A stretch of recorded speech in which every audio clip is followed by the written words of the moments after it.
Hello friends, आज मी इथे बनवत आहे सोलकढी। तर माझ्या पद्धतीने मी सोलकढी बनवून दाखवते। तुम्हाला आवडली तर लाईक शेअर सबस्क्राईब करा। इथे मी किसलेलं खोबरं घेतलं आहे, त्यात लसूण, जिरं, काळी मिरी, मिरची आणि थोडी कढीपत्ता टाकला। आता मी ते वाटून घेते। हा व्हिडिओ मी जरा फास्ट फॉरवर्ड मध्येच केलाय। तर आता मी हे वाटून घेते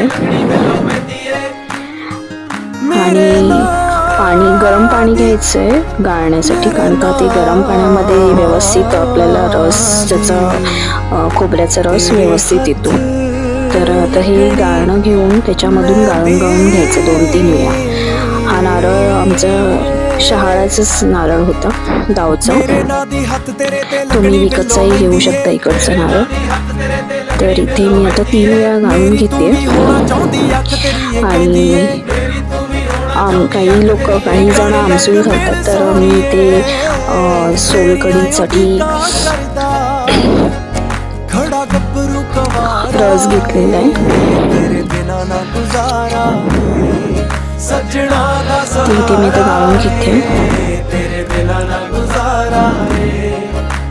आणि हा कोकम रस मी आणलेला, गाऊनच आणलेला, तो मी ते बाजूला काढून ठेवलाय। तो आधी रस काढून घेऊन नंतर त्यामध्ये कोकम रस म्हणजे आंबट आगळ त्यात मी टाकेन थोड्या वेळाने। तर आधी मी 3-4 वेळा रस इथे काढून घेते। तुम्ही कशा पद्धतीने बनवता सोलकढी ते कमेंट करून सांगा मला। तर मी अशा पद्धतीने करते। तर ही सोलकढी खूप पचनामध्ये खूप चांगली असते, पचनाला। फक्त सर्दी खोकला असेल तर कमी प्या, आणि नॉनव्हेज च्या दिवशी तर बनवलीच गेली पाहिजे, त्यामुळे जेवण एकदम व्यवस्थित पचलं जातं।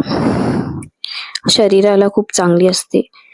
पित्त असेल तरीही चांगलं आहे, पित्त ज्या लोकांना असतं। तर ही कोकणी मालवणी पद्धतीने मी बनवते। काही जण याला फोडणी देऊ शकतात नंतर, पण मी आता ह्या सोलकढीला आज फोडणी नाही देते। ते साईडला मी कोथिंबीर चिरून ठेवलेली आहे। तर मी एका बाउलमध्ये हा रस काढला आणि हे आगळ ह्यामध्ये मिक्स करून घेते। तुम्हाला ज्या प्रमाणात आंबट